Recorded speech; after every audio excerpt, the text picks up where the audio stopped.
Hi, everyone. Greetings. It's Naomi Wolf with Dr. Naomi Wolf reads the Geneva Bible, the Founder's Bible, Jefferson's Bible, the Puritans' Bible, the Bible that allowed the United States to be based on the principles that it was. And of course, the Bible that was translated accurately from the Hebrew by a group of Protestant reformers, dissidents, martyrs who, trying to avoid being martyrs. One of them was martyred, who fled England to go to Geneva, a relatively free, Protestant-friendly city, and translate this Bible from the Hebrew so clearly that, as they put it, any plowboy could understand the Word of God, that it would no longer be the province of just priests and an educated class of people kind of keeping it locked behind closed doors. We've seen in this journey how many mistranslations in later modern Bibles descend to us. So it's been really exciting, I think, to read the 1560 version and then compare it to the Hebrew and then compare that to the original Chabad Masoretic Hebrew text. And I have great news. I think it's great news. We're growing and growing. We have thousands of Substack subscribers, free subscribers. We have a handful of paying subscribers on Substack. I've lost some sponsors. I don't know if it's because of politics or if it's because of the economy, or maybe I just wasn't a good fit for them. But what this means is, in order to keep going, which is a real concern, I really ask, if you're getting something out of these readings, please go to Outspoken. And one of those links there is Dr. Naomi Wolf reads the Geneva Bible, and you can become a paying subscriber. I think it's $70 a year, $7 a month. And it will really help us, because we don't have any other resources coming in, you guys, for this project. It is a labor of love, but I do have a team to fund that helps me, get this edited, distributed all over socials. And it's really making an impact. We're number, I think, 98 in Judaism in the US today, which is incredible. A tiny little podcast in my living room with nothing but my computer and these 3 ancient texts, or 2 ancient and 1 modern. I think it's amazing. So there's obviously a community growing, and I'd like to keep it growing and growing, and have a venue for us all to, have these conversations, to look forward to these times together. Please go ahead and support us if you can. So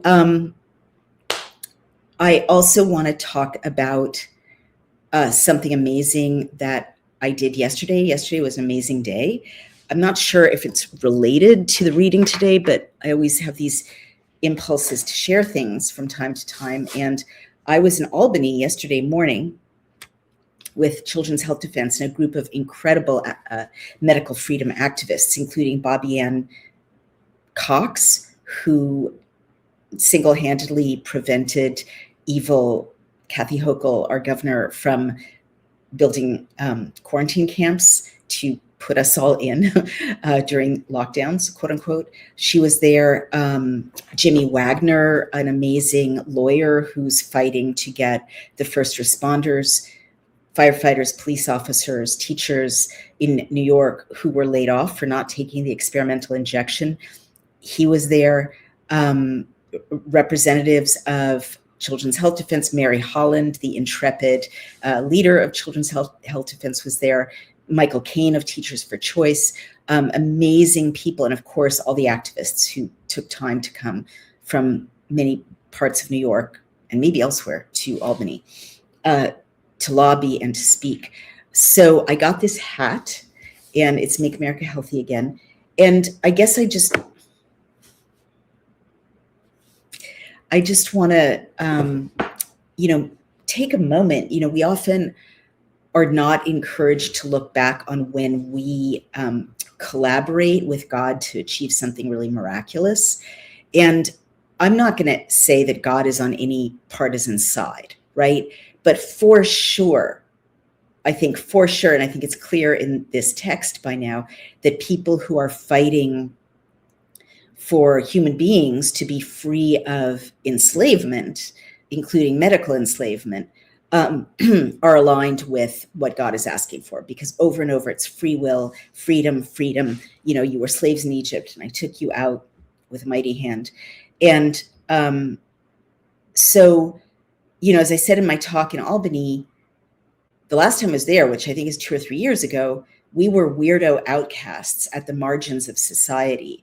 And there was a quixotic, you know, guy running for president, I guess 2 years ago, that was being smeared by all the legacy media. And it was David against Goliath. And, you know, it was just a bunch of moms with vaccine injured kids, or moms who cared about glyphosate in their children's cereal, who were trying to fight this fight to get Maha deciders into positions of power.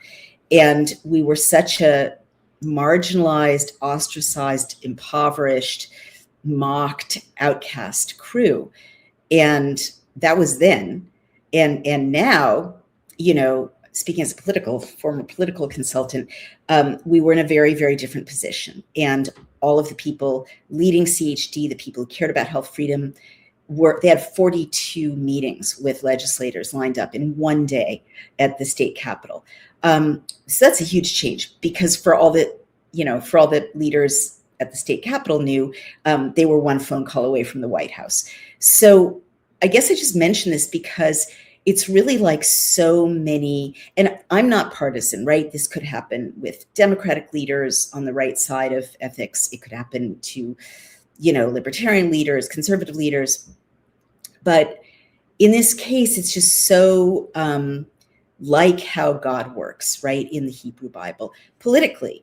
And what I mean is, human beings are like, no, we don't want to do what you're telling us. We don't want to go scout out the Canaan, because people there are giants and we're like grasshoppers to them. They're going to step on us or tear us limb from limb. We're going to lie about what we saw and exaggerate the dangers because we know better than God. And for sure, we're not going to survive those odds. And then God's like, I'm with you. Stop it, you know, go. And then that happens, you know, there they are about to move into Canaan, having defeated the Midianites, or kind of bypassed them. You know, God refused to curse them. You know, they're at literally the very edges of Canaan now, about to go in. And by now, all the gossip around them in what's about to become the Holy Land, the land of Israel, is that these people can't be messed with, because they have such a powerful God, because there's something about them that makes normal combat odds not obtain.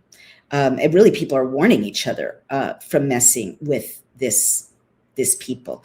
And, you know, like, by human odds, never, ever, ever, ever would MAGA and MAHA, you know, align. Groups of people have really nothing in common in many ways, right? From completely different worldviews. In human will and history, never, ever, ever would Trump and RFK Jr., you know, win the popular vote, win the electoral vote, and never, ever, ever would Maha deciders be in power, given that 2 years ago, people like Harvey Risch and Jay Bhattacharya, Martin Kulldorff, right, Marty Makary, were the most, you know, RFK Jr., were the most outcast, you know, lost careers, lost reputations, lost funding, because they were trying to tell the truth and also trying to fight against medical coercion. So I just think that's really worth thinking about. And you might not agree with my cast of characters, and that's fine. But I bet in your own life, or in your own sense of politics, there are fights that seem completely impossible. And God just has other plans. Another one that I guess I would mention, not trying to be partisan, but just looking at things that are like not really explainable, except in in the terms of politics in the Hebrew Bible, right? God's politics. Look at the EU.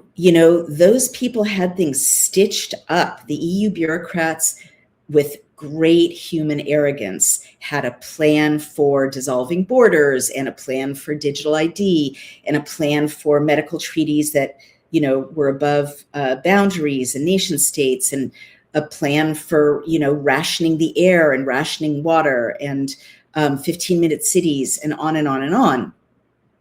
And literally in the last few days, since I last caught up with you all, like 6 European countries have had the sovereignty political party move into the lead. In France, I think in Sweden, in Italy, in Germany, in many provinces in Germany, they're polling in the lead. In Britain, there's a resurgence. So the EU is no longer a sure bet, and Europe made very ungodly decisions in its leadership, I would say. Again, not being partisan, but, the British Parliament just passed a bill to allow abortion till life, till the day of birth. So many bills like that: assisted suicide, voluntary suicide, state-funded suicide, right? The anti-life legislation. And the people who did that are being shown with the fight in Iran, which you can have your own opinion about. I'm America first for sure, but I actually support this war in a limited way. I think Iran is imminent threat, but not trying to be partisan, not trying to inject politics. But Europe is revealing in its unwillingness to help, literally its inability to help, the fact that it has no military, right, worth speaking of, that it's not an ally anymore that is meaningful in any kind of global conflict. They're revealing their weakness. It's like Europe, there's an X-ray of Europe, and it's like a bankrupt power. And that, this wasn't the case 10 years ago, 5 years ago, right? So quickly, Europe is a bankrupt power, and that's amazing. And it feels like God's history, like we're sure things are going in this direction. Labor has it stitched up. Brussels has it stitched up. And then God just like flips the hourglass of human history, and all the power flows like sorry to mix metaphors, but like a river in another direction, and in the direction of human freedom. And that's very encouraging, but for sure that flipping of the hourglass doesn't happen if human beings in those societies aren't actively stepping up like Joshua did, right? And saying, count me in, God. Or like, Dr. Risch, Dr. McCullough, Dr. Bhattacharya, beloved friends, people I adore. They stepped up and they said, count me in, God. I'm here for you. It doesn't matter, how much nonsense comes my way. I'm going to fight for humanity. I'm going to fight for ethics. So that's really powerful to me. Now, let's go into the reading. We're at Numbers 29, and let's go ahead and if you have a 1560 Geneva Bible, go ahead and open it at Numbers 29. If you don't, it is free. If you go to the archive.org, the Geneva Bible 1560 PDF, and it's very funny, I think, and cute, because some archivist who loaded this said that the author is God. I mean, it's either cute or reverent or both. But we're going to go ahead. You can see that beautiful Elizabethan script, right? Can you see it? Yes, you can. And we're going to go ahead and start reading. And this is another admin chapter, I'm warning you, but we're doing really well getting through these admin chapters. And then to kind of illuminate the fact that this is another admin chapter about sacrifice, and there have been a lot of them, I'm going to read to you or share with you what is the explanation of sacrifice in a little more detail than I did yesterday or the day before. All right. Moreover, in the first day of the 7th month, ye shall have an holy convocation. You shall do no servile work therein. It shall be, the subheadline, which is not in the text, says, of the 3 principal feasts of the 7th month, to wit, that is to say, the Feast of Trumpets, the Feast of Reconciliation, and the Feast of Tabernacles. All right. And then now the text begins. Moreover, in the first day of the 7th month, ye shall have an holy convocation. Ye shall do no servile work therein. And just remember that when this is translated servile work, it's melacha or avodah melacha. And avodah is work or service. And melacha is like craft or art or labor, all right? So it's emphasizing servile work therein. It shall be a day of blowing the trumpets unto you. And you shall make a burnt offering for a sweet savor unto the Lord, 1 young bullock, 1 ram, and 7 lambs of a year old without blemish. And their meat offering shall be of fine flour mingled with oil, 3/10 deals unto the bullock, and 2/10 deals unto the ram, and 1/10 deal unto 1 lamb for the 7 lambs, and an he-goat for a sin offering to make an atonement for you, beside the burnt offering of the month, and his meat offering, and the continual burnt offering, and his meat offering, and the drink offerings of the same, according to their manner for a sweet savor. It is a sacrifice made by fire unto the Lord. And the note up here says, which contains part of September and part of October. So they're talking about the 7th month. And then down here it says, which must be offered in the beginning of every month.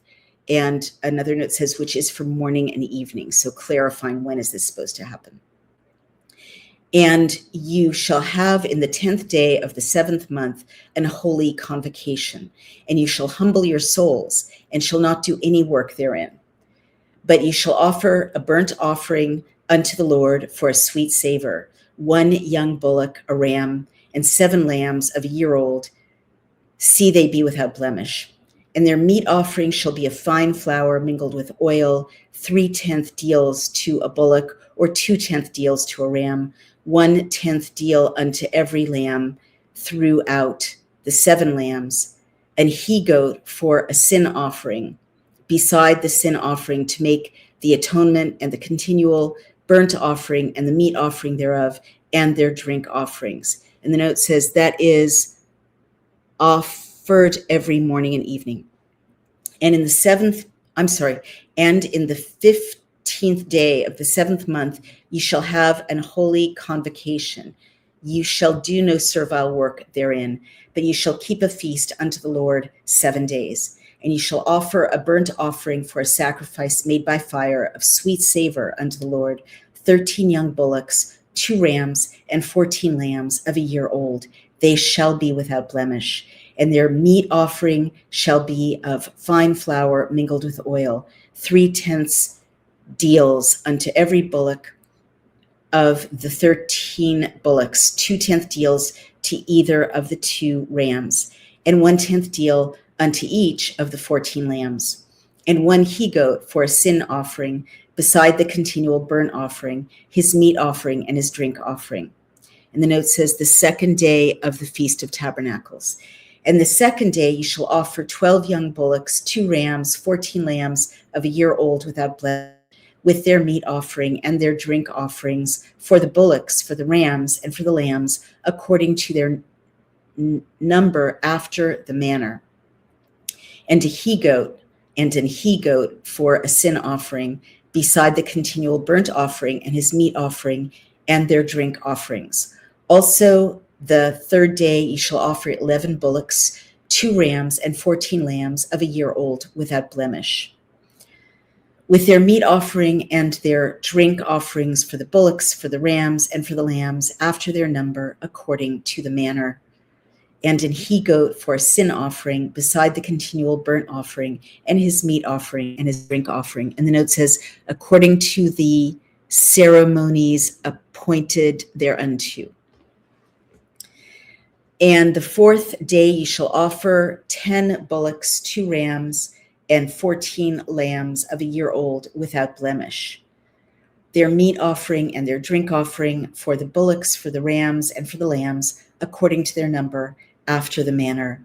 And a he-goat for a sin offering, beside the continual burnt offering, his meat offering, and his drink offering.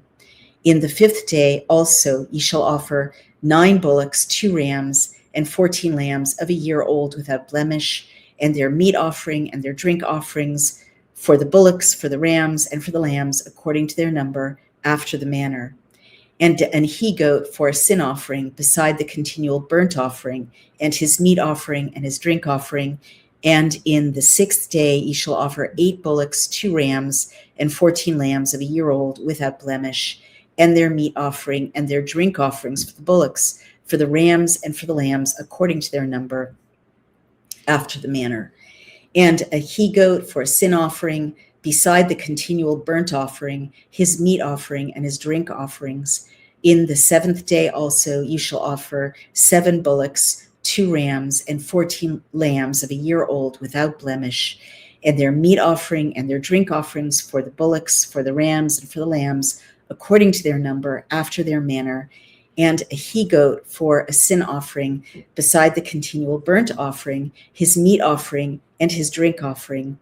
In the 8 days you shall have a solemn assembly. You shall do no servile work therein, but you shall offer a burnt offering, a sacrifice made by fire, for a sweet savor unto the Lord, 1 bullock, 1 ram, and 7 lambs of a year old without blemish, their meat offering and their drink offerings for the bullock, for the ram, and for the lambs, according to their number, after the manner.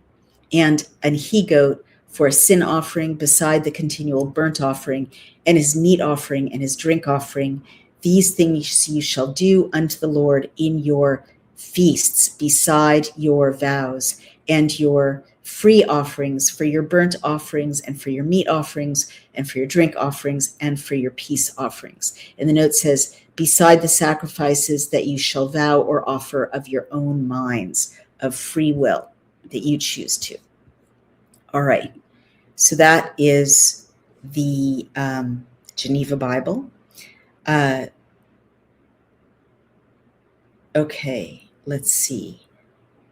The Epstein files are a thorn in your logic. I'll keep going. Well, I don't really understand what Jersey's show is saying.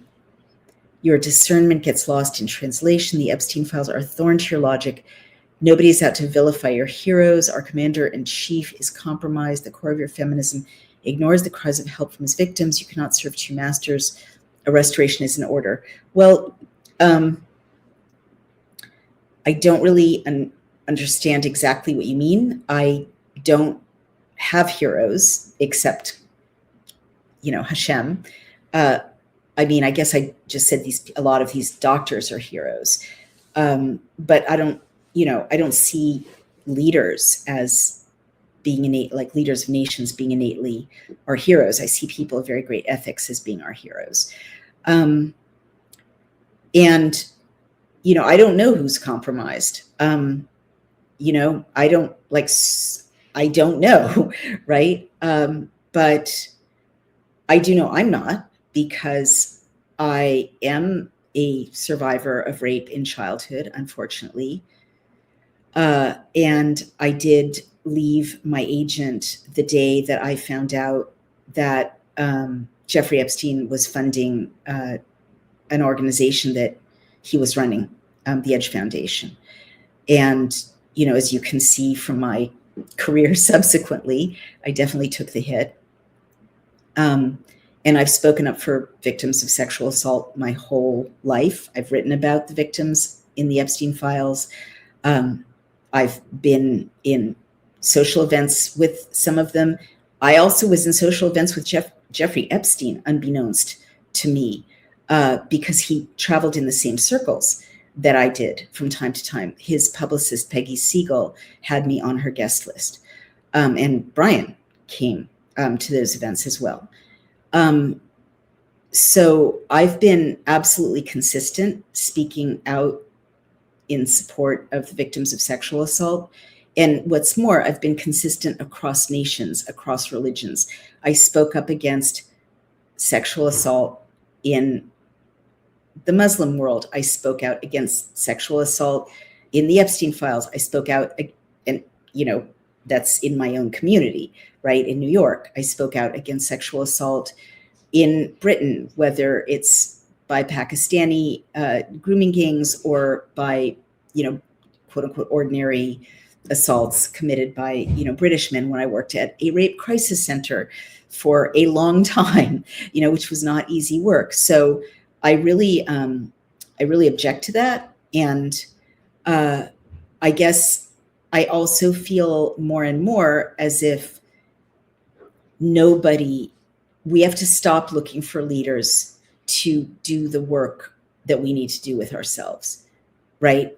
Everyone out there is compromised, no doubt, in some way. Nobody's pure, nobody's perfect, right?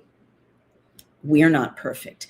But this project of hearing what God said in the Hebrew Bible, comparing it to the Geneva Bible and then to the RSV, is really about finding our own heroism and our own mission in our own lives. And I think when we do that, then evil loses its power, right? Whoever's running the country, whoever's running the grooming gangs, whoever's running, horrible, disgusting, nefarious circles like Jeffrey Epstein's, which boggles the mind, right? It won't have power over us or over our world, because we will be carrying such an ethical force. We'll be warriors, with the force of God helping us. So that's what I would say to you. And also, I'm really kind of tired. It's such a time of division. And I'm really kind of tired of, Jewish, Muslim, Christian, right, left, MAGA communists, MAGA, non-communists, America first, Democratic Socialists for America, Black Lives Matter, White Lives Matter, Blue Lives Matter. Let's have some unity, there are horrible divisions in this world right now. And I have been very vocal that I do see some threat. I think there's such an interesting moment. I've said this, when America and the West is going to have to kind of embrace its Westernness, and I think also its Judeo-Christian heritage, in order to survive. But that doesn't mean hating anyone or discriminating against anyone. And, this community has Christians, Jews, Muslims, atheists, agnostics. We're here to read, and think about our lives, think about what God wants for us. So I don't want to add to more division. And I don't, I hope everyone who committed crimes goes to jail, and is met with the full force of the law. Okay, does that answer your question? All right. But I guess I would more deeply ask, why are you here? If you want to have a fight about this, why are you here? This is kind of focused on a different text. All right. Let's move on to the Hebrew Bible. And there we are. There's the beautiful Hebrew text. And people have often compared Hebrew lettering, which I'm going to blow up a little if I can. I can't. All right. Well, take a look at it. And they've often compared it to flame. It looks like there are little flames coming off of the tops of the letters. It's just a very beautiful script. And let's skim through. I'm not going to read it word for word because it is so, again, administrative and technical, but I'm going to see if there are any changes in phrasing that jump out. Well, here's one.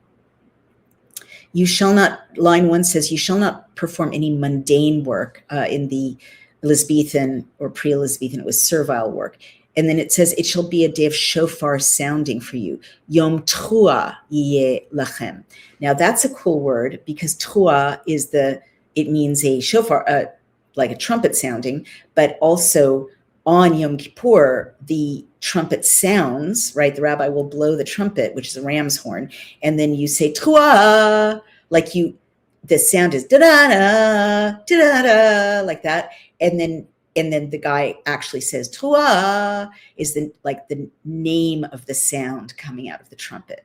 So it's a very ancient piece of music. Very haunting, I think, but it comes out of a ram's horn. All right, how was that translated in the Geneva Bible, that line 1? Let's take a look. It shall be a day of blowing the trumpets unto you. So shofar sounding, that's correct. Let's go back to the Hebrew. And you shall offer a burnt offering. And then it goes through the lambs, a holy convocation. Yeah, they identify that gathering in the same way. And you shall afflict your souls. In the 16th century version, it's you shall humble your souls. What is it in the Hebrew? Let's see. U be asor lechodesh, and in the 10th to the month, hashvi'i, the 7th, hazeh, this, mikra kodesh, that's such a beautiful phrase, mikra kodesh. Mikra is to kore, is to exist, to happen. So Mikra Kodesh is a happening holy, a holy happening. And they translate it a holy convocation. Yelachem, there will be to you. Ve'initem. Now this is a very important root here. Ayin nun yud. Oni. It means, we've seen it before, it's poverty, it's affliction, it's misery, and it's humbleness. It's all those things in one word. And this is a very important word because in the Hebrew Matthew, in Jesus's Sermon on the Mount, he says, it's translated as blessed are the poor in spirit, blessed are the meek, but poor in spirit, in Hebrew, it's the same root, onim, right?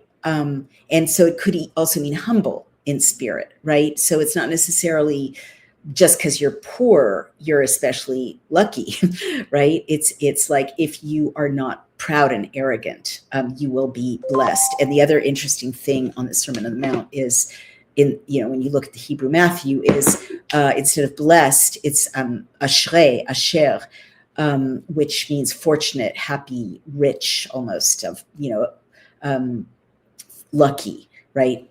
So you could translate that, lucky are the humble in their souls. Fortunate are those who humble their souls. It's got kind of a different vibe. So anyway, the initem, and you'll humble or you'll impoverish or afflict, et nafshetechem, your spirits, kol melacha lo ta'asu, all your creative work do not do. And then there are the lambs and the bullocks and the unblemished goats and the meal offerings and the male goats, a lot of dead animals here in this agrarian society. And you shall not do any mundane work. And now the phrasing, you'll do it as prescribed, is how they translate this, b'misparam ke mishpat, as prescribed. So the Elizabethan was in the manner, and that's kind of vague. As prescribed is also kind of vague compared to the Hebrew, which is very specific. Kamishpat, as the sentence. So a mishpat is a sentence like you're studying grammar in third grade and your teacher says, do a mishpat about your cat. But it's also a sentence like the judiciary in the law, right? And so it's not just as prescribed or in the manner, it's much less casual than that. It's as the law dictates, right? As the sentence in the law insists, okay? So it's stronger in the Hebrew. And then let's read the last line in Hebrew. Ele, these are, ta'asu, you will do, la Adonai, to God, be mo'adechem, levad mi nidrechem. This you should do, ta'asu la Adonai, do to God, really. They translated it, these you shall offer up for the Lord, but it's really these you shall do to God, like do these good things to God. Be mo'adechem, it's in your festivals, but it's Moadechem. Yeah, your joyful holy days. Levad mi nidrechem, beside your vows, venid votechem, and voluntary offerings, leolotechem, ule min chotechem, for your burnt offerings, for your meal offerings, ule nischechem, for your libations, ule shalmechem, and for your peace offerings. And in that word shalmechem, I know you know what I'm hearing there. I wish I could see your faces and ask you, like in a classroom, what do you think the root of shalmechem is? Shalmechem. Of course, the root is shalom, and you know what that means. It means peace. We've talked about this. Shalem also, which is related, also means whole, which I think is beautiful. When you're whole, you're at peace. When you're at peace, you're whole. When there is peace, the world is whole, right? Shalmechem. But this is also the peace offering. So it's an offering to secure peace, to thank God for peace. It's not really clear from the context what exactly a peace offering is. But presumably, you know, the request of this faith all the way along has been peace, peace, peace. So, and to this day, you know, Operation Shabbat Shalom. I don't mean to be teasing my friend Emerald Robinson, whom I hope to have these conversations with someday. But on Shabbat, the prayers we pray out of the prayer book are, you know, the word peace is repeated over and over, that we want peace. We want peace in our world. We want peace among our communities. We want peace in Jerusalem and in the Holy Land. Shalom, mushlam, perfect peace. All right. So that is the Hebrew version. And now let's go to the Revised Standard Version, as we always do. Let's take a look at offerings at the Festival of Trumpets. And you can see all my pop-up ads, just a little annoying. My Adobe Pro ad. All right. Offering at the Festival of Trumpets, offerings at the Festival of Trumpets. And you know that I generally don't like these titles. They don't exist in the original, and they can be tendentious, right? So this is pretty accurate. All right. On the 7th day of the 7th month, you shall have a holy convocation. You shall do no laborious work. That's accurate. It's a day for you to blow the trumpets, correct? And you shall offer a burnt offering, a pleasing odor to the Lord. And there's that reach nichoach phrase, so beautiful. And one young bull, one ram, 7 male lambs. I'm going to skip past the itemization of all the offerings. A pleasing odor, an offering by fire to the Lord. On the 10th day of the 7th month, you shall have a holy convocation and afflict yourselves. You shall do no work. So you see, look at line 7. Over the course of 3,500 years, this phrase has gravitated from a very human and humane request that you humble your souls, like, which could mean, you know, be contemplative, think about your life, don't be arrogant, put aside your narcissism, to have a more intimate encounter with God and your fellow human beings. That's the original. By the time it reaches your hands in the Revised Standard Version in 2026, it's become afflict yourselves. And again, I just find this so awful and objectionable, because this translation is literally telling people falsely that God wants you to afflict yourself. And it's not surprising with these mistranslations that in the Middle Ages, there were sects that, beat themselves because look at this mistranslation, afflict yourself. I mean, honestly, let's see what it was again in the Geneva Bible, line 7. You shall have in the 10th day of the 7th month an holy convocation. You shall humble your souls. That's what it is in the pretty accurate translation in the 16th century. You shall humble your souls. Well, that's a very reasonable request from God. Like, stop gazing in the mirror, stop doing your nails, stop worrying about what your neighbors think of you. Just humble your soul so I can check in with you.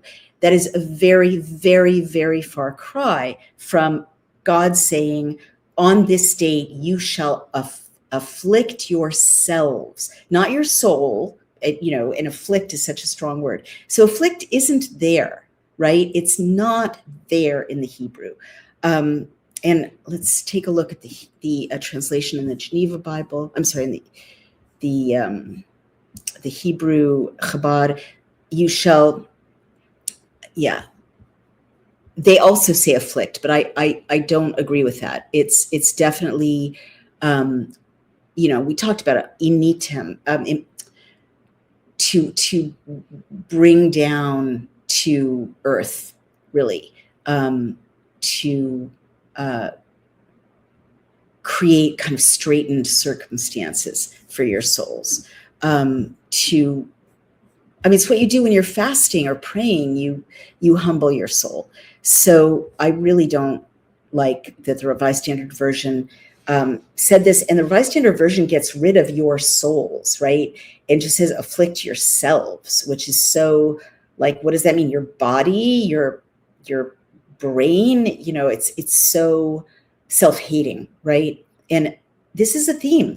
Modern translations encourage human beings to hate themselves. It's just that simple. And modern mistranslations have God asking humans to hate themselves and mistranslate God as having contempt for humans. It's just that simple. You shall do no work, but you shall offer burnt offering to the Lord, a pleasing odor. And then they describe correctly what the animals are, the 14 lambs. Now, this is another translation I don't like in line 18, with the cereal offering and the drink offerings for the bulls, for the rams, and for the lambs by number according to the ordinance. It's kind of accurate. This is that word sentence, or mishpat. I guess it's more accurate, but it does have the lack of poetry of sounding more like administrative theology. Than like God saying, okay, like there's this law that I gave you, so it's that law I want you to follow, right? An ordinance just sounds so ministerial. Oh God, it's a little embarrassing that you can see all of my like comfortable shoe fashion choices, but it's fine. On the 8th day, you shall have a solemn assembly. Well, it's not a solemn assembly. That's totally wrong too. It's a holy gathering. It's not a solemn assembly. Why do they take all the fun out of life? That's not there in the Bible. Let's take a look at the Hebrew. It is line 35. It's not who wants to go to a solemn assembly for the Lord? Okay, in the 8th day you shall have this is also a translation of solemn assembly. You shall do no servile work. Maybe I'm wrong. Let's take a look at the Hebrew. What is it in 35? The 8th day shall be a time of restriction for you. You shall not perform any mundane work. B'yom hashmini, on the 8th day, on day 8, atzeret tiye. So atzar has the root sar, which is narrow. So it's the same sense as straighten or tighten, restriction. So a time of restriction is correct. A restricting time it will be to you. Kol melacha avoda lo tasu, all laborious work you shall not do. So it's a time of restriction. Let's see what Numbers says again. They turn that into a solemn assembly. It's just like, I think it's very different to say to equals whom you love, I want you to like really focus. It's a time of restriction, so don't get distracted. That's a very different vibe than you shall have a solemn assembly. Like, first of all, it doesn't say anything about an assembly in line 35 in the Hebrew. Second, it doesn't say solemn. It doesn't. This is the translation is like God is telling you how to feel and to be like, oh, I'm not going to have any fun. I'm not going to smile. That's that's not the message here. The message in the Hebrew is, I love you, I respect you. I shouldn't say equals, because it's not like God is speaking to equals, but God is certainly speaking to family members in the Hebrew. And he's definitely saying, honey, I really want you to concentrate on these days. Like, I know things get crazy during the year and you get distracted. I understand you have a million things to look after. But on these days, I just want you to kind of humble your soul a little, sweetheart. Just like, just check the narcissism at the door. Okay, come on in, and let it be a time of like no fluff, right? No needless luxury, no gluttony, no like a time of restriction. Like, don't really like focus on me, focus on the things I'm asking you to do, focus on the law. And also the other thing is, these are feasts, these are festivals. So the Revised Standard Version manages to turn feasts and festivals, except for Yom Kippur, which granted is a very, serious day. And that's one of these festivals that is being described. But the other ones are very joyful. Shavuot is joyful.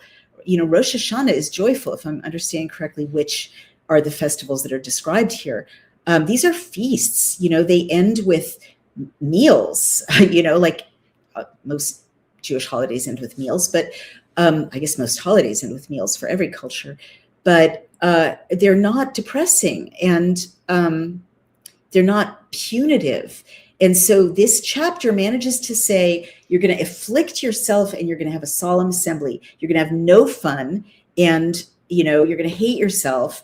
And when you go to church, you're also not going to have any fun. So, or synagogue. So it's really a horrible, horrible, horrible, horrible misrepresentation of what God actually said in the Hebrew. And that is my reading today. And sorry, RSV. And again, I always want to say, I always feel like I'm kind of beating up on the Revised Standard Version. I don't mean to at all. But once again, I'm going to offer, extend the invitation.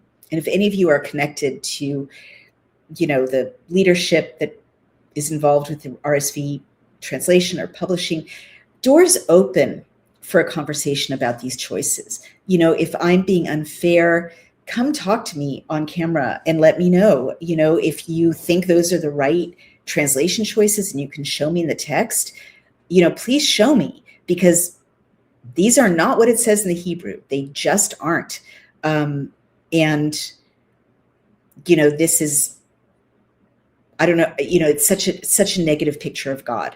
So I hope I've shown you that if you have tried to read the Bible, a modern version, in, recently, and have felt, unmoved or alienated, or this is, boring or depressing in parts, I hope I've shown you that that might not be the case. That's possible in the original. It's like a love letter saying, hey, I love you. I really want you to keep me in mind.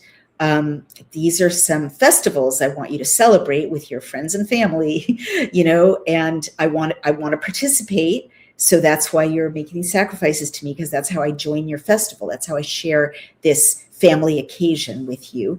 And I want you to, take it seriously. It's like, get a sitter, like, let's have day night. Don't be on your phone.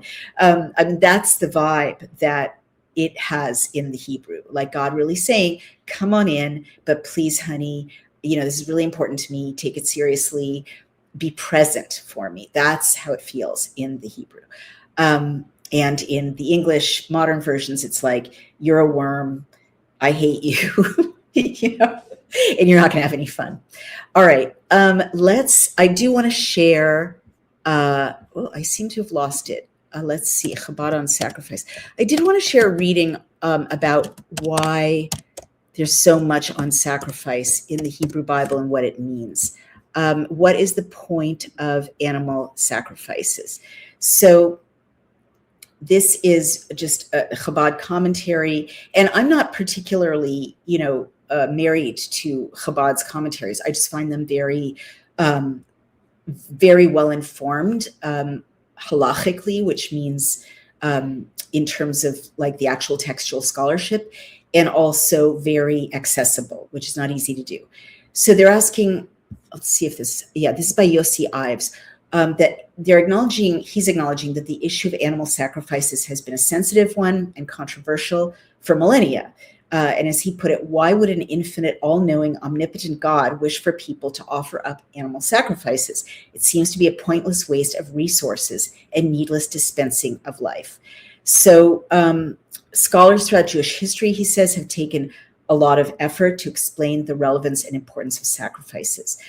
In the offering, we are symbolically offering up ourselves. And that is such a precursor, by the way, of course, if you're Christian, or even if you're Jewish or Muslim or, Buddhist and know the story of the Gospels, such a precursor of the story of Jesus, right? Offering himself up.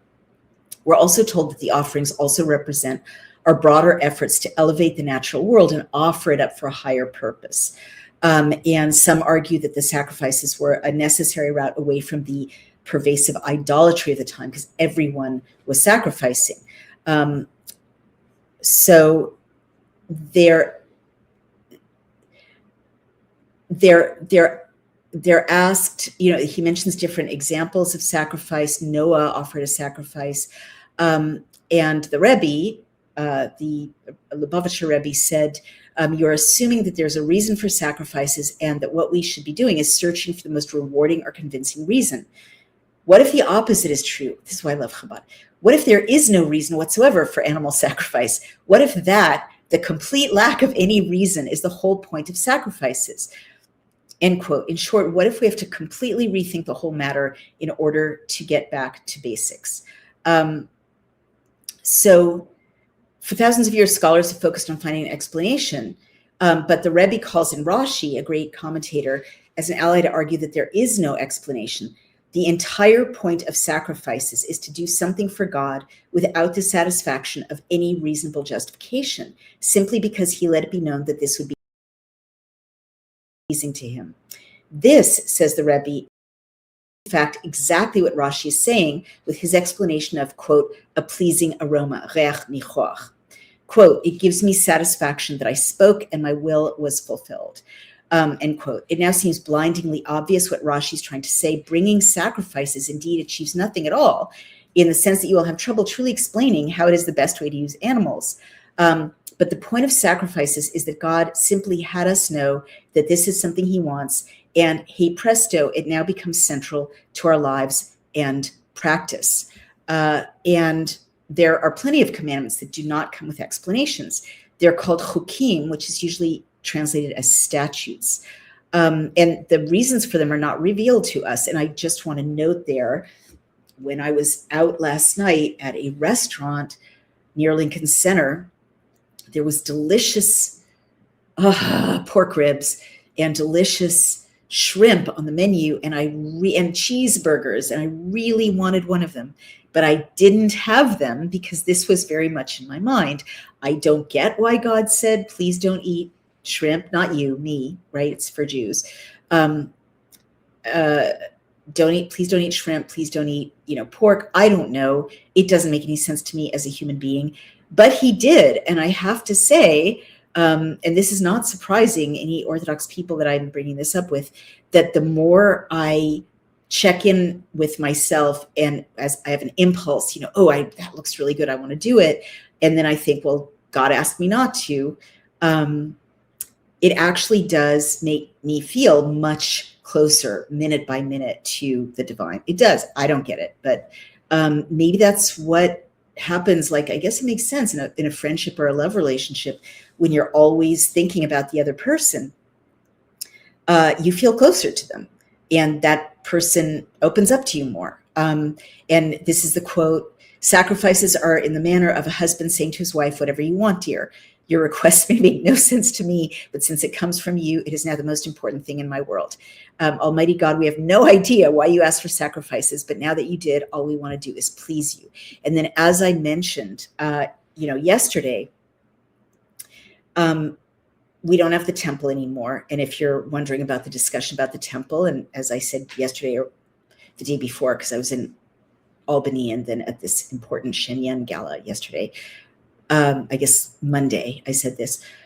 We don't have the temple anymore. There are a lot of ridiculous mythologies circulating right now about the third temple and the Temple Mount. It's nonsense. If you want to find out more, go to Numbers 28, where I talk about this. But bottom line, we don't have the temple anymore because it was destroyed in 70 AD, exactly as Yeshua predicted. And as many of these passages predict, we were scattered all over the world.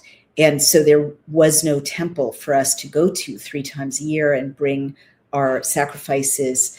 There was no priestly caste, officiating at the temple. That was gone. And we can't build the third one. God builds the third one. So, and of course we can't build the third one because the Dome of the Rock is on a Muslim sacred site, is right on top of where the sacred temple used to be. So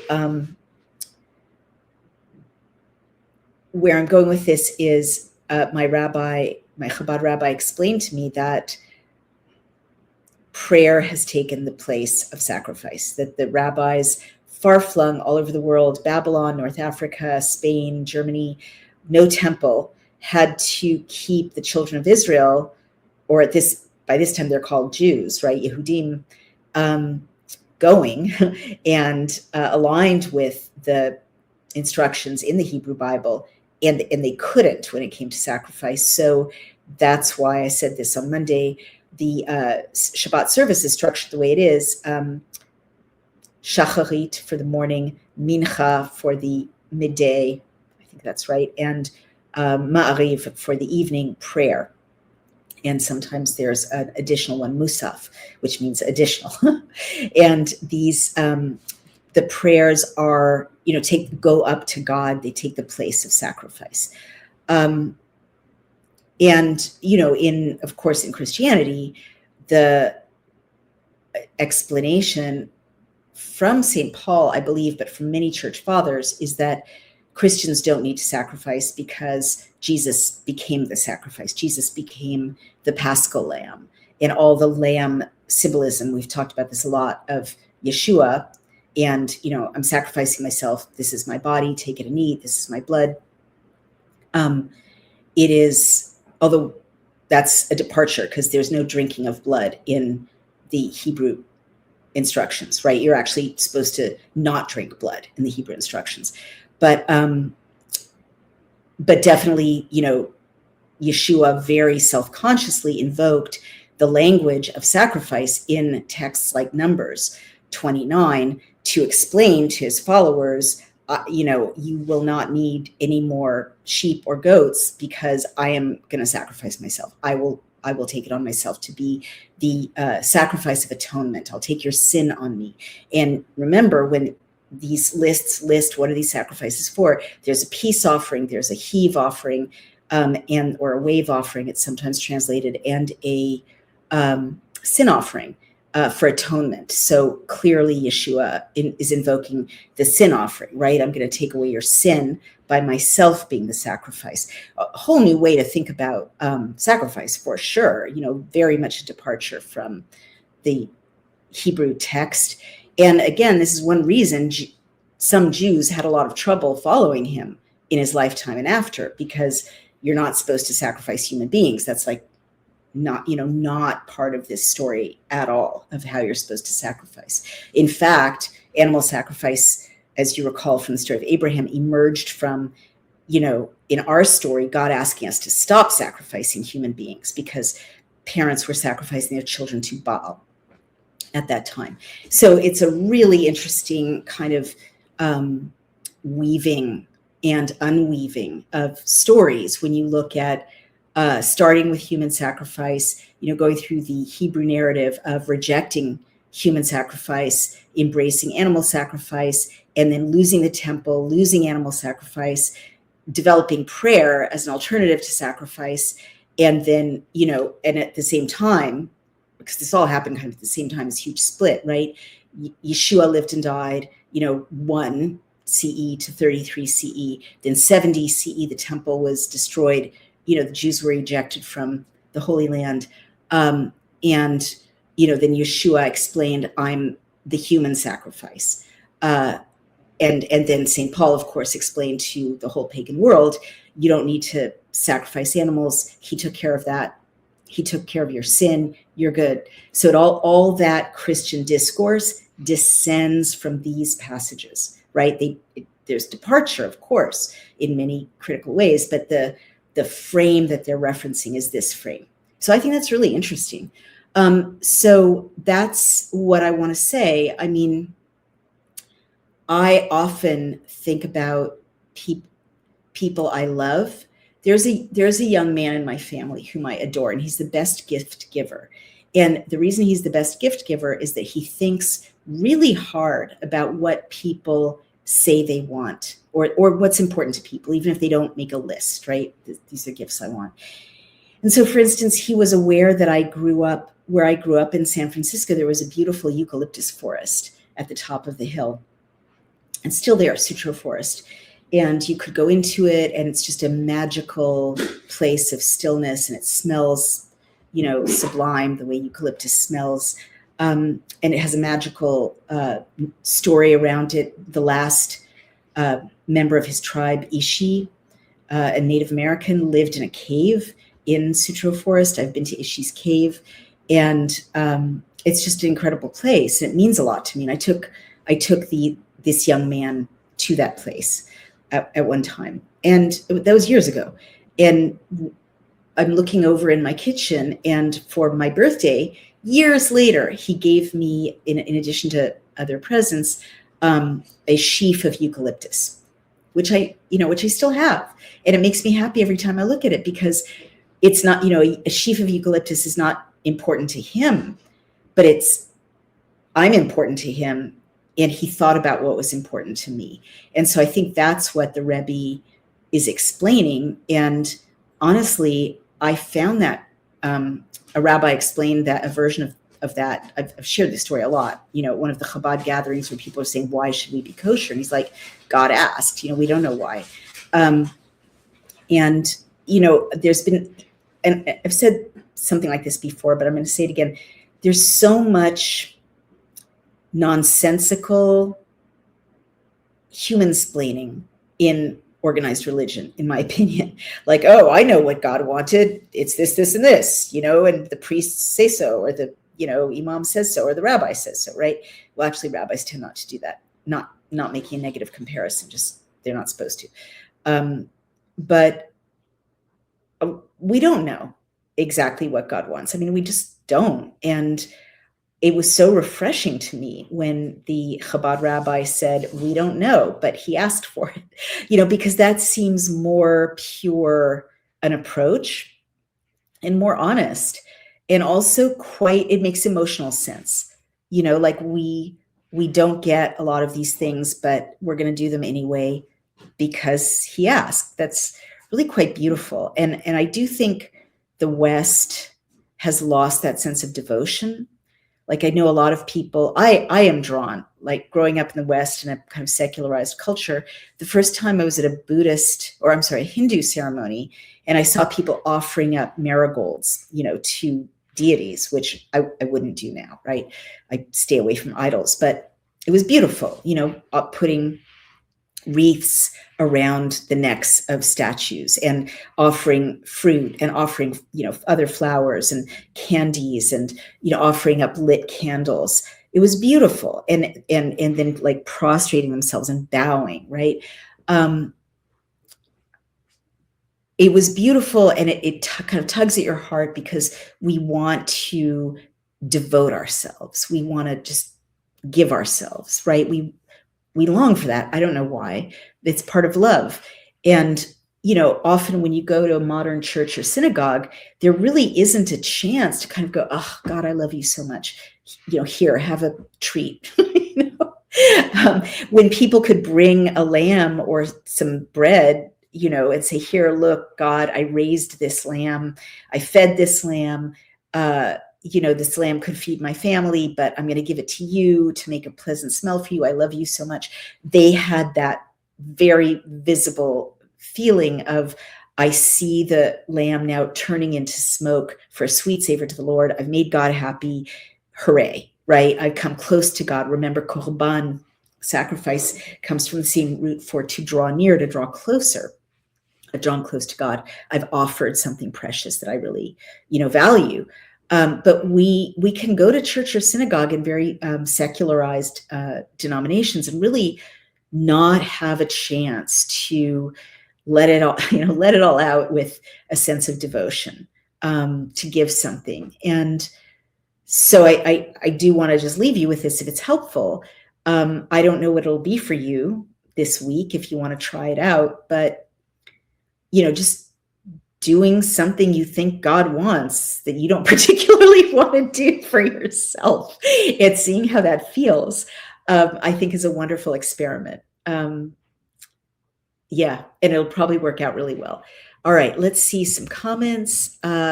Caleb Grayson says, Jesus replaced Isaac on the altar. He understood what he needed to do, and it was the priests that sacrificed him via the Roman authority. Both Jew and Gentile sacrificed him. I mean, thank you. That is, I know, a very common interpretation.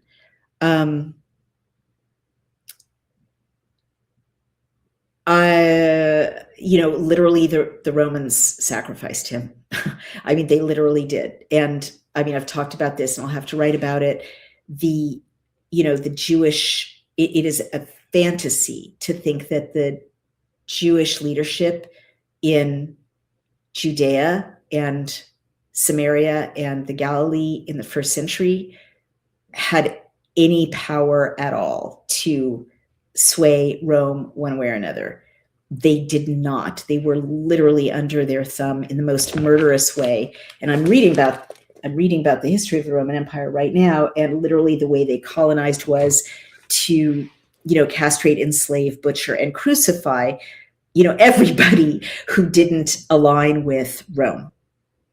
So, it may well be, I'm perfectly willing to believe, because it makes sense, that it was a situation in which, if this radical rebel rabbi who was calling on people to really behave in a way that was overturning the established order, right? Which is very threatening to Rome. If they hadn't handed him over, it could well be that the whole of the Judean community would be martyred, sacrificed, and exiled, which actually happened in 70 AD when there was an uprising against Rome. It actually happened. So it's more like, I think, a Lot's ghetto kind of situation, in which obviously, ideally, don't kill someone that half the world believes is the Messiah. That would be ideal. But I do not believe, given the historical conditions at that time, that the Jewish community would have survived not aligning with Rome with such a revolutionary in their midst. I wasn't there, but it was not a context in which revolutionaries were allowed to survive. And it was a context in which, if there was one revolution, I'm just reading about Spartacus, the Spartacus rebellion, everyone gets massacred. If there's one revolutionary, everyone gets massacred by the Romans. So that's what the Jewish community was looking at. They were put in a great deal of danger. He may well be the Messiah. I'm not saying he's not the Messiah. If you're Christian, God bless you. We're not supposed to worship him. But, I love Jesus. I had an experience of Jesus, to my knowledge. But I think things unfolded exactly the way they were supposed to unfold. But it is absolutely wrong, historically, to think that the Jewish leadership at that time had any power to maintain a rabbi in their midst who was calling on the complete destabilization of the Roman order, which he was, in saying, blessed are the meek. I mean, like literally so many rebellions were put down when someone went and told slaves and the poor, hey, you need to get more, you're entitled to a share in God's kingdom, or you're entitled to, more rights or more freedom. Everyone got massacred over and over and over and over. And they got crucified. Like the Appian Way was lined with crucifixes for other rebellions. So Rome killed Jesus. And I'm very sorry it happened. It shouldn't have happened. But laying it at the feet of Jews is just, I think, historically a mistake, or not well informed about, what the options were at that time for Jews. They were hostages in their own country. But it all did happen, as God said it would. And I think it's really beautiful that, this radical rabbi said, you know what, I'll take this all on me. I'll sacrifice myself. He said before he was handed over that he would be handed over and sacrificed. So this was all part of God's plan. I'm not saying it was good or happy, but he said it was part of God's plan. So I would like people to stop being so mad at Jews about it, please. One of the most glaring dichotomies of the Bronze Age religions, and Numbers echoes this because Judaism descended from them and in large rejected them, was the curse of kingship and the blessings of a righteous priest class. Sasha Dix, you get an A in class. That is a very astute observation, and you're really getting it in Numbers. This example of the righteous priests who are ethical, and when they're choosing the next priest, like Joshua, Moshe had the conversation with God that we went over on Monday in Numbers 28. Who's going to replace me? Oh, Joshua is has the Spirit of God in him. Like, it's not just heredity, it's not just lineage, it's not wealth. It's, are you a godly man? Do you have the Spirit of God in you? Then you can be a priest. That is a big departure from kingship. And you saw that with the king of the Midianites, Balak, who kept asking Balaam to curse the children of Israel against God's wishes. So yeah, that's really perceptive, Sasha. Thank you so much for that observation. Caleb Grayson says, I'm just going by the text. That's what the Gospels are saying. Maybe that's not actually what happened, but the symbolism goes back to the shedding of blood for Adam's sin by God, and then the high priest as representatives of God, and then by Caesar and the Sanhedrin as representatives of God. That's what the Gospels are saying. The symbolism goes back to the shedding of blood for Adam's sin by God. Well, that is accurate Catholic theology and maybe general Christian theology, that Jesus shed his blood to expiate for Adam's sin. That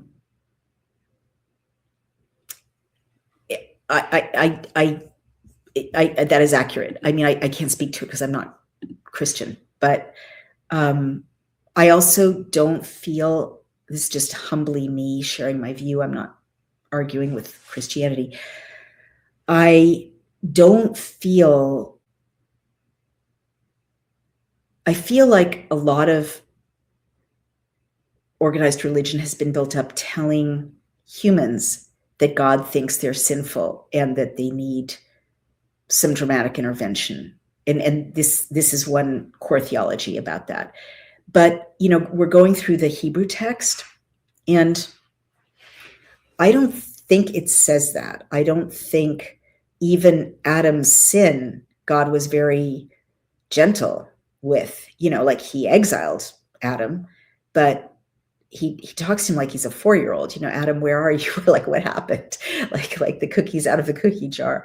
And the whole story so far is God really regretting when humans sin, and God being, very stern for sure about not tolerating like incredible wickedness for sure. But I don't feel like the message in the Hebrew Bible is you were born sinful innately and that you carry Adam's sin. I know that's a Christian view that came later through the church fathers. I don't feel it because I don't share it, because I guess it's not part of my lineage, but I also don't see it in this text. And also, like, I really love Yeshua. He is my rabbi, among other rabbis, in my view. But he didn't say, I don't think he said people have original sin that he's going to expiate. Did he? If you can find that in the gospel, put it in the comments, please. I think that Paul elaborated on that, and for sure the church fathers in the 4 centuries that followed Paul. But it's a really important thing to think about. And thank you, Caleb Grayson. And then Robert Hughes is arguing with you, which is what I love about this community. Neither Adam or Eve sinned. Eating an apple is not a sin. Well, so I'll jump in here a little bit. Per what we just talked about with doing what God asked, God did say, don't eat it. So they were disobedient. You could make the case that disobedience is a less strong word than sin, but they definitely, put their own desires and impulses up ahead of what God had asked. But I think you're kind of, I'm kind of somewhere between Robert Hughes and Caleb Grayson on the sin question right now. But it's a very interesting spectrum. He says, I'm vegan, so I'm a bit more sensitive to bloodshedding, but no judgments here. Otherwise, explain the animal sacrifice. So I don't know if you came in a little later in today's chat, but I did explain it about 20 minutes ago. So I would encourage you to go back and listen. But also the other thing I do want to say is historically at the time, from 3500 BCE when all this began to 1500, 1200 BCE, where we are right now, everyone, like, worship was, no, don't apologize. It's okay. It's all good. I'm so happy everyone's here. If you came late, no worries. The beauty of video is you get to replay it. I'm delighted that you're here. Never apologize. I'm so happy that we're all learning together. There's no such thing as a bad question. And I treat myself that way. I'm always asking questions that, are not particularly up to the minute. But I value your input, Caleb. I really do. So please hang in there and keep chatting with us. So animal sacrifice in the ancient world, and you'll remember this from the story of Balaam and Balak, with the 7 altars, right? Every mountaintop had an altar to Baal, an altar to Baal, come over to this altar to Baal. Worship was synonymous with animal sacrifice and human sacrifice. So that's what all the tribes around them were doing, was sacrificing. And again, as I mentioned earlier, there's some theories that animal sacrifice was so important, that God said, kill the animals because other people were killing their children. And he was trying to kind of make it easier for people to understand, oh, this is a religion. It's a real religion because I'm sacrificing something, but I don't have to kill my child. So there are theorists and scholars who believe that substituting animals for children, was a huge step forward in the Judeo-Christian journey of valuing life and maintaining that all, life is sacred. I mean, the Romans exposed children to death into the 1st century. I was just reading about that. They put unwanted babies on a hillside to die of exposure to the elements, and it wasn't considered, wrong. There was like no value on human life. So the Judeo-Christian lineage kind of introduced this idea that even children, who are little and demanding and don't contribute labor, have innate value. And so sacrifice the animal. But these are great questions, and I hope I've answered them the best I can. A, we don't know. B, we didn't have a temple. C, don't kill the babies. And that's the best we can do with our limited onim bin shama, our humbleness of spirit, recognizing that, what we don't know and having the insights that we do know. I'm going to wrap up there. Thank you. Yet another example of, I was kind of approaching this chapter with dread because it's, another admin chapter, but we got through it great and we had a great conversation. You guys contributed beautifully.